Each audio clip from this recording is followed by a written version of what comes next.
30 seconds to put your question. Briefly, while we're on the subject of the Public Pay Commission, notwithstanding the difference of opinion we have as to the credibility of the entirety of their recommendations, I just want to get an update from yourself in relation to they having been charged with a similar responsibility in relation to recruitment and retention issues within the Defence Force. Thank you, Deputy Minister. Thank you, Deputy. The Deputy will be aware that the Public Service Pay Commission was established by Government in 2016 and tasked with examining pay levels across the public service. The Commission made its first report to Government in May of 2017, which of course we are debating here today. In respect of the Defence Forces, the Pay Commission, in its first report, noted that the force was experiencing a significant exit of trained and experienced personnel in such areas as engineering, ICT, pilots, avionic technicians and air traffic controllers, as well as encountering challenges in attracting direct entry personnel in specialist streams including doctors, marine engineers and engineers.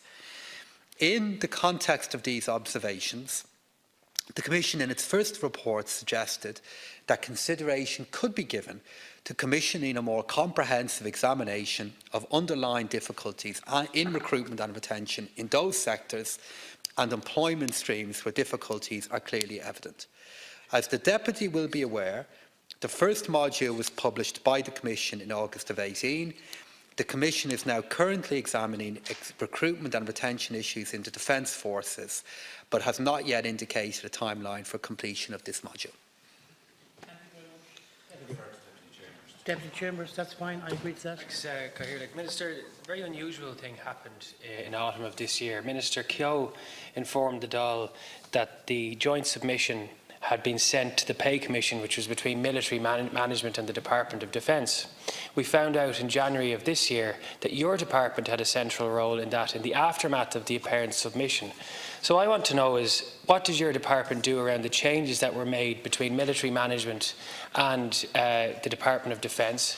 Why did it take 3 months for your department to intervene in that process? In a parliamentary question response, you said that there was a collaborative basis between the management side parties in order to provide the Commission with accurate and complete information.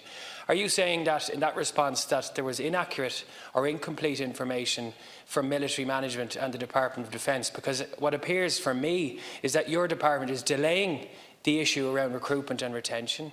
And it's also unusually intervening in a joint submission that was made between the civil and military side and the Department of Defence. I think you need to clarify your own department's role in this matter, because if you're playing a role in diluting the serious issues that are there around pay and the conditions so that you can uphold your top line around public pay, people working in military won't have much hope in the report that will come from the Public Pay Commission. So you need to clarify that. Thank you, Deputy. Actually, the role that my department plays in these matters is entirely consistent with the role that I've just outlined there to Deputy Shortall, which is that my department, which has the responsibility of overseeing total pay policy and acting on behalf of the state as the employer, does play a role in making submissions to a commission that then looks at pay.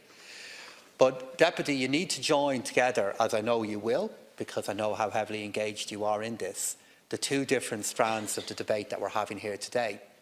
Because if on one hand we get to a point where the Oireachtas feels that the Public Service Pay Commission is not the appropriate way and it's not going to accept the recommendations that it uses in relation to the health service, that has profound consequences in terms of how we deal with issues in relation to our defence forces.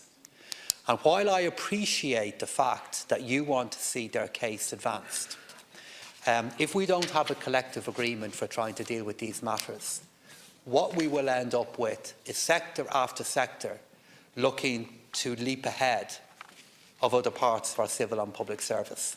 And I'm really concerned if we end up in that place, that the people who will ultimately suffer from the absence of a collective agreement will actually be those on low and middle income.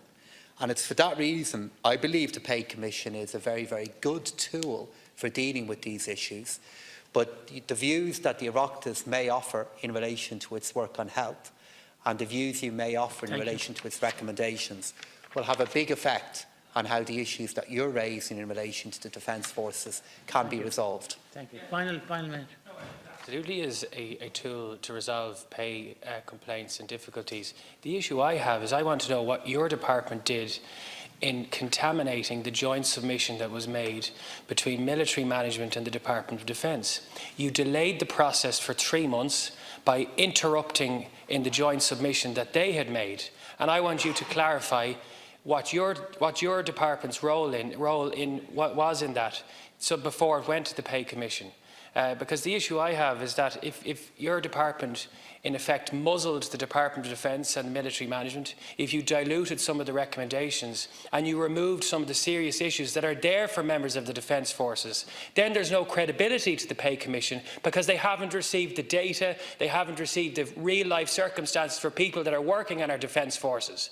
So we need to clarify what your department did around removing, adding to or diluting the core information that was sent from the joint submission from the Department of Defence and military management, and you haven't clarified that today.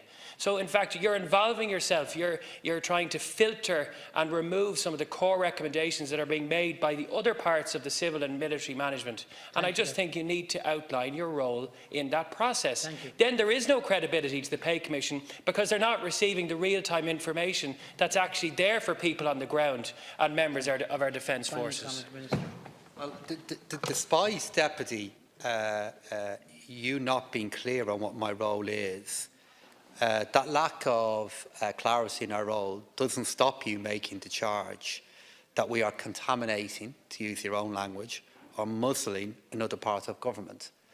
As I have said earlier on in the questions that I've dealt with, it's simply our role as the department that represents the employer as the state as the employer, to ensure that there is a consistency of approach in terms of how applications are put into the Pay Commission.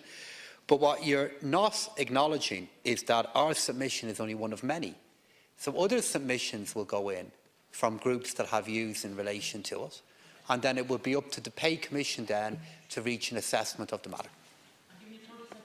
But that's all you have because time is almost up. Just to ask a question. Does your department adjudicate or mark the submissions or amend them or alter them?